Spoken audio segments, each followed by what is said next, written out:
Okay, last lesson I mentioned that these two chapters, chapters 3 and 4, are probably the most challenging for a class like anthropology because they deal with really pretty detailed microbiological aspects of what humans are and how those relate to evolution. Now, they're really important to understand because we want to understand what a human is and where we come from and why we are the way that we are. So we looked at genes and what those are and what they do in our bodies and how they're sort of the blueprints for making you. When you were born, you were a single-celled organism, and those single cells became 2, and then those 2 became 4, and those 4 became 16, and so on and so forth until your 1 trillion cells that are in your body exist the way that they do. And natural selection is the process by which we compete to survive and reproduce in the real world. So the genes are just the starting point for that, but it's up to you to survive and to reproduce. If we want to understand evolution and how an individual organism survives and passes on those genes to have a new blueprint, a new starting point in the next generation, we have to understand how genes work on populations of organisms. We want to understand what evolutionary change is on a genetic level, and also we want to treat this scientifically. So we looked at in a couple of chapters ago about how Charles Darwin came up with the concept of evolution as a scientific theory, established it through lots of evidence, and it's been refined over the years by scientist after scientist. But it is a scientific theory. It's not just a guess on his part. And so we're also going to look at some of the testability of genetics and evolution. Because we don't want to just say, okay, Darwin did his job, he's right, let's just take his assumptions for granted. No, this is a scientific theory. We need to be able to test it and to prove it. And we will do that in this chapter. So with that in mind, it's going to get a little in-depth and a little bit mathematical. I don't want you to be frightened by the mathematics in this chapter. They're actually pretty simple, and we've already dealt with some of the concepts already with Mendel's Punnett squares, and essentially all we're doing is trying to systematize those same kind of observations that Gregor Mendel made in his pea garden. So some of the questions that we want to ask ourselves is, what causes evolutionary change? Especially on a genetic basis, because from generation to generation, each organism has the new set of blueprints. What makes each generation different? And also, how can you tell that there is evolution taking place from generation to generation? How can you measure that? And how can you determine a cause of that in the environment, right? Because if natural selection is making these choices, what are those choices that are being made by nature? How is the selection taking place? So there's a few terms that we need to deal with here. First, when we talk about genetic evolution, we're really only limiting ourselves to those groups of organisms that can interbreed with one another. So we don't need to worry about whether, whether a human can mate and have offspring with a jellyfish. That's not going to happen. It's not possible. We're too dissimilar in our genetics, and there's no mechanism in the physical world for us to reproduce. That's not possible. And in fact, that's ultimately one of the definitions of species is a population of interbreeding organisms. And the word that we use for that population a local population that interbreeds is what's called a deme, D-E-M-E. In fact, it's the word that we use for demographics and demography and that same sort of a thing. And on a genetic level, what we call the gene pool is the totality of the genetic options available, all of the blueprints that a group of organisms that is interbreeding has to intermix, right? So that is what's called a gene pool. So jellyfish are not part of a human gene pool. We're not interbreeding with jellyfish. So it's really just the human genetic population that we're interested in here, our own deme. But that can be applied to anything. If you wanted to study jellyfish, you could look at the deme of interbreeding jellyfish in the Pacific Ocean and their gene pool. So this can be applied to any group of organisms. Now, it's important that when we talk about demes, we're talking about a local population that is actually interbreeding. Because if you were to separate a group of organisms and send them someplace else and not allow them to interbreed, then they will be a different deme and a different gene pool. And those, if you have reproductive isolation where those two groups are not interbreeding with one another, they're going to be heading in different evolutionary directions.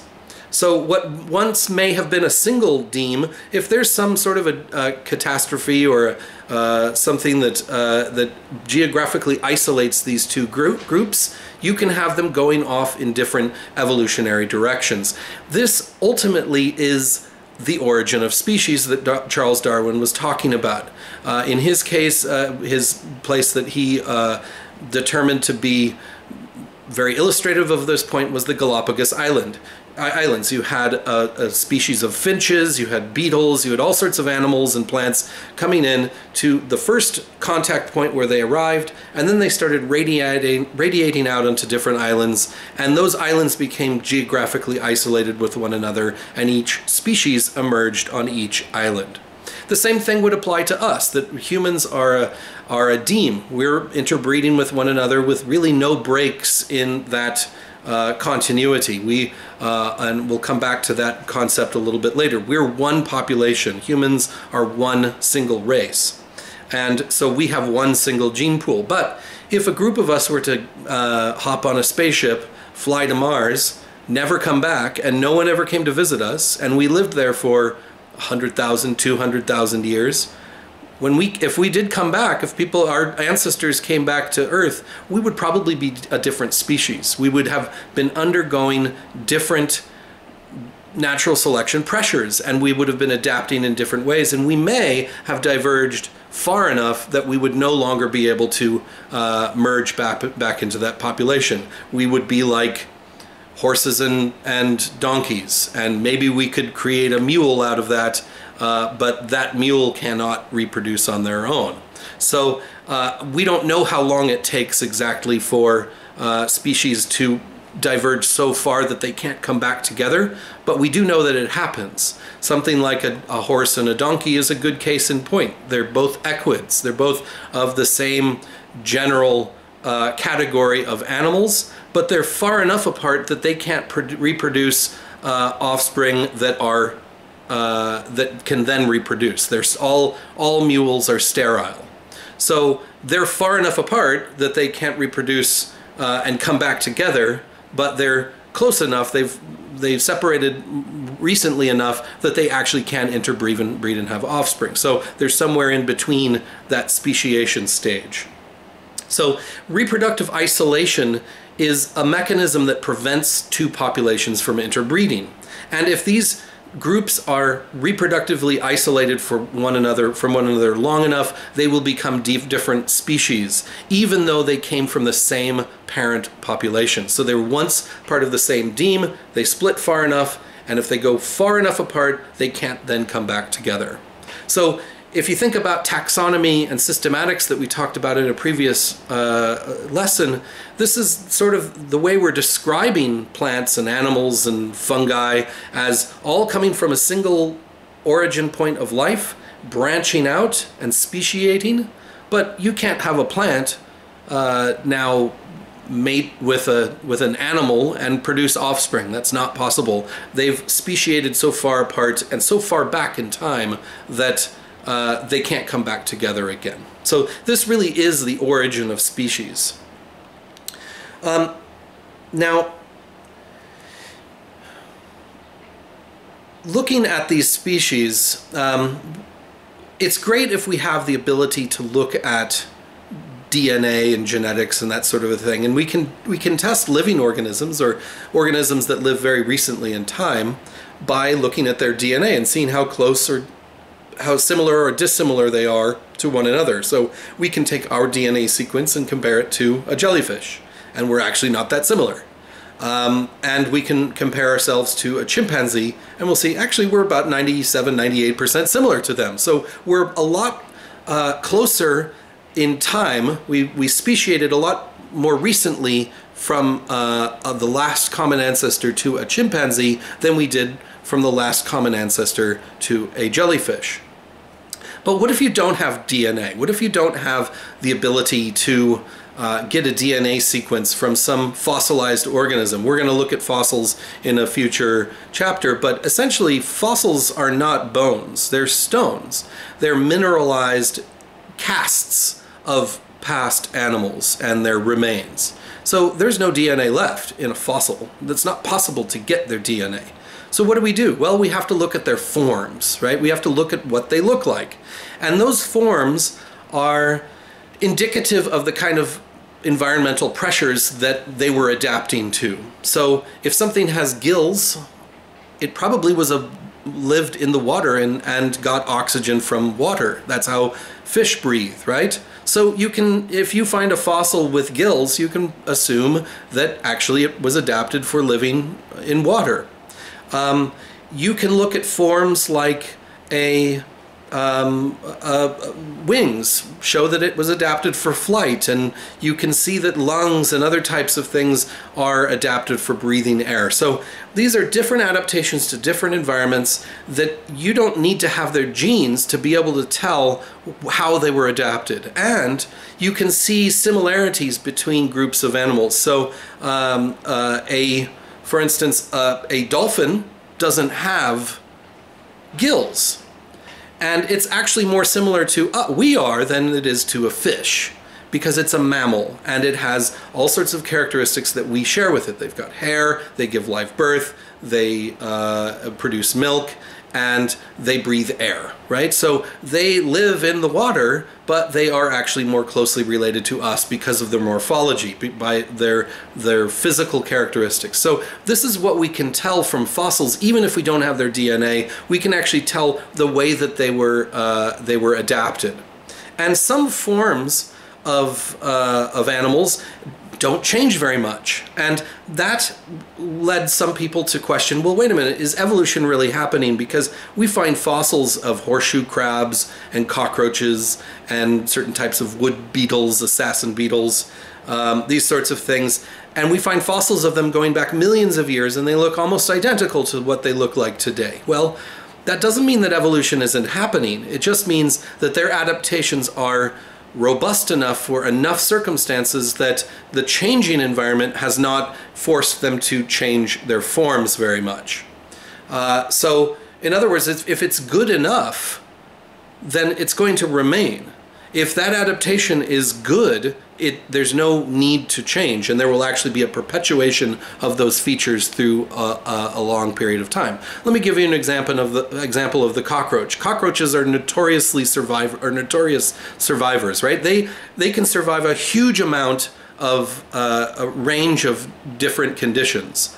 They can live in very cold environments. They can live in very warm environments, dry environments, wet environments.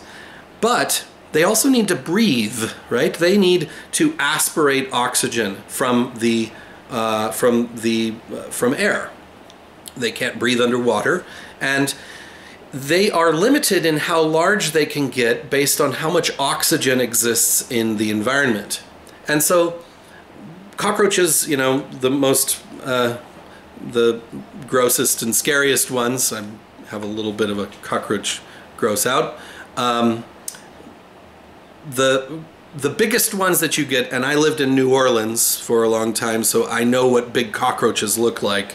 The biggest cockroaches you get are about that size. They're huge, but if you go back to the Cretaceous period, oxygen levels on Earth's environment were higher. There was more oxygen in the environment, and cockroaches got bigger because they have to breathe through their skin, through their exoskeleton, and they're limited in how big they can get as to how much they can absorb through their bodies. And so if there's more oxygen, cockroaches will get bigger. And if there's less oxygen, they'll get smaller. And right now we're at a low point in oxygen where there's not as much as there was 100 million years ago or so, and cockroaches are smaller than they once were. So that shows that cockroaches, even though their forms, the number of legs they have, their antennae, their basic body function and their resilience haven't changed a lot for a long time, they are still adapting and evolving. So environmental conditions are always putting pressure on animals. Now, how do we know this, and how can we test this? This is science, so we need to be able to put this through the ringer. We need to be able to put this through the test. As a scientist myself, and my advice to you, if any of you are trying to get into science, is get a thick skin. Because as a scientist, your job is to put your ideas out there and have them torn to shreds by your peers, by your colleagues. And that's part of the process. It's not personal, although sometimes you can take it personally, but your ideas, a good scientific idea is going to have come through the shredder, and it will have gone through peer review, and people are trying to take it apart. And if it can survive that, then it will be used by other people, and then can be built upon as something that has been tested and tried. But then it's going to be retested and tried again. There's no reason you can't go back and retest these things over and over again. So how do we test these ideas of evolution, how it's functioning and how it's taking place in the real world? Well, once again, we go back to this concept that we looked at a couple of chapters ago called uniformitarianism. James Hutton, the geologist, introduced this idea in terms of being able to measure how old the Earth was, not by going back in time, but looking at things like erosional processes, that if it takes this long for a rock to erode, then in a short space of time, over a week of running water over it, how long would it have to take place? The same processes have to take place for a canyon to form. And so by that we could actually apply the same small scale principles and scale them up to observe things from the deep past. I also presented this idea in terms of observing things remotely from great distances as well. So uniformitarianism is used all over science as a way to bring a small scale experiment that you can do in a laboratory and you can observe, and then say, okay, this applies in a much larger sense to broader principles. And in evolution, we call this small scale thing microevolution. And the reason why microevolution is important is because you and I can observe it in our lifetimes, that I am only going to live as long as I live, let's say 80 years, 100 years, something like that if I'm lucky. How many generations of humans can I see during that time? Not a lot, right? Maybe not enough to really observe noticeable evolutionary trends. But if I started breeding fruit flies that breed every single day, and I live to 100 years old, how many generations of fruit flies will I see? Tens of thousands, hundreds of thousands, way more than the long time spans that humans live and breed in, right? So we can look at other creatures that breed much more frequently, and we can look at and we can apply the principles of evolution to those microevolutionary scales, and then say, okay, what about horses? Horses live a long time. They only breed every few years. Or maybe every year, every couple of years. The time scale is different for a horse, but the evolutionary principles are the same as you get for fruit flies. So we can take those microevolutionary tests that you can do in a laboratory, and you can check, and you can monitor, and you can scale. And then we can take that evidence and say, okay, let's test the fossil record on a much longer time span for longer lived creatures like horses.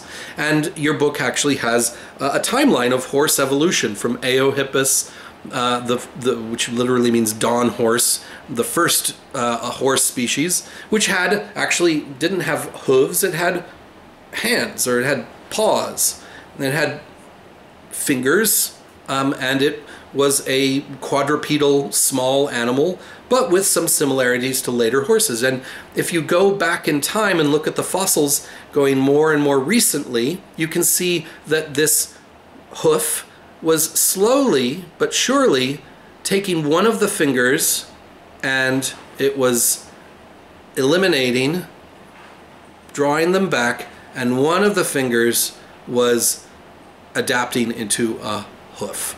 And actually the hoof that you see today is really just the end of one of its fingers that used to exist years and years ago, that started to, the other ones became vestigial and drawn back into its paw, and the actual hoof itself, the reason why you can put a shoe on it is because it's really just a toenail. That's all a hoof is. It's a single toe, the end of their leg, with a toenail on it. And that's an adaptation for living in a particular environment. But it comes from, and you can see the evolution, just like you can in a micro scale, you can see that in a macro scale over long periods of time by testing the fossil record. So the difference between microevolution and macroevolution is zero. It's only the fact that we can observe microevolution in our labs, but we don't live long enough to see macroevolution. We have to look to the fossil record, for which we can't go back in time. So but the principles are the same. Uniformitarianism comes into play here. So let's go back to testing, right? We want to be very precise about this. This is science. So I mentioned in a previous lecture, the scientific process, the scientific method, is you make an observation about the world, and then you ask a question about it, or you make an observation about it, and you say, all right, I think that the world is this way. That's your hypothesis, right? That's your guess. And you say, if that's true, if I'm right, then I would expect for this to happen. If you can't phrase your hypothesis in a way that asks that if-then question, then you are not doing science. It is extremely important that you are able to ask that question. If this is the case, then this should be the case. Because, and here's the important point, you have to be able to say, no, I am wrong. If you put a hypothesis for you and you don't allow yourself to be wrong about it, then how can you possibly challenge it? That's just a proclamation. That's just a statement. I think the world is this way, and I'm right, and I'm not even going to let you challenge me on that. That's not science. Science is putting forth a statement saying, here is the